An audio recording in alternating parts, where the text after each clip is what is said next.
ಮಂಗಳೂರಲ್ಲಿ communal issues sensitive ಆದರೆ ಹುಬ್ಳಿ ಧಾರವಾಡದಲ್ಲಿ ಅದರದ್ದೇ ಆದಂಥ ಇಶ್ಯೂಸ್ ಇದ್ದಾವೆ. ಯಾವ ಥರ ಇಶ್ಯೂಸ್ ಹುಬ್ಳಿ ಧಾರವಾಡ? ಸರ್, ಹುಬ್ಳಿ ಧಾರವಾಡದಲ್ಲಿ ನಾನು ಬಂದಂಥ ಹೊಸರಲ್ಲಿ ನಾನು ಸಾಕಷ್ಟು ಎಲ್ಲ ಧಾರ್ಮಿಕ ಮುಖಂಡರು, ರಾಜಕೀಯ ಮುಖಂಡರು, ಆಮೇಲೆ ಎಜುಕೇಷನ್ ಇನ್ಸ್ಟಿಟ್ಯೂಷನ್ಸು, ಇಂಡಸ್ಟ್ರಿಯಲಿಸ್ಟು, ಅದೇ ರೀತಿ ದೇವಸ್ಥಾನ, ಮಸೀದಿ, ದರ್ಗಾ, ಚರ್ಚ್ಗಳು, ಆಮೇಲೆ ಜ್ಯುವೆಲರಿ ಅಸೋಸಿಯೇಷನ್ನು, ಬಟ್ಟೆ ಅಂಗಡಿ ಅಸೋಸಿಯೇಷನ್ನು, ಬೀದಿ ಬದಿ. So I tried meeting every one. So finally ನಾನು ರಿಯಲೈಸ್ ಮಾಡಿದ್ದು ಇಲ್ಲಿ ಮಾದಕ ವಸ್ತುಗಳ ಸಮಸ್ಯೆ ಸ್ವಲ್ಪ ಹೆಚ್ಚಿದೆ, ಇದ್ರ ಬಗ್ಗೆ ಫೋಕಸ್ ಬೇಕು ಅಂತಂದು ಸಾರ್ವಜನಿಕರ ನಿರೀಕ್ಷೆ ಇತ್ತು.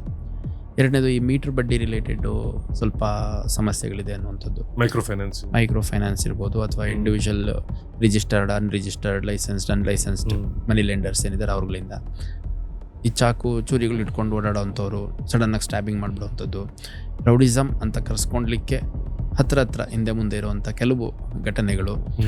ಸೊ ಅವನ್ನ ಗಟ್ಟಿಯಾಗಿ ಹ್ಯಾಂಡಲ್ ಮಾಡಬೇಕು ಅನ್ನೋ ನಿರೀಕ್ಷೆ ಇತ್ತು. ಸೊ ಅದನ್ನು ನಮ್ಮ ಆದ್ಯತೆಯನ್ನಾಗಿ ತಗೊಂಡು ನಾವು ಕಾನೂನಲ್ಲಿ ಏನೆಲ್ಲ ಅವಕಾಶಗಳಿದೆ ಅದನ್ನೆಲ್ಲ ನಾವು ಪ್ರಯೋಗ ಮಾಡಿದಂಥ ಸಂದರ್ಭದಲ್ಲಿ ಸಾರ್ವಜನಿಕರ ವಿಶ್ವಾಸ ಭಾಳ ದೊಡ್ಡ ಮಟ್ಟದಲ್ಲಿ ನಮ್ಮ ಮೇಲೆ ಬಂತು.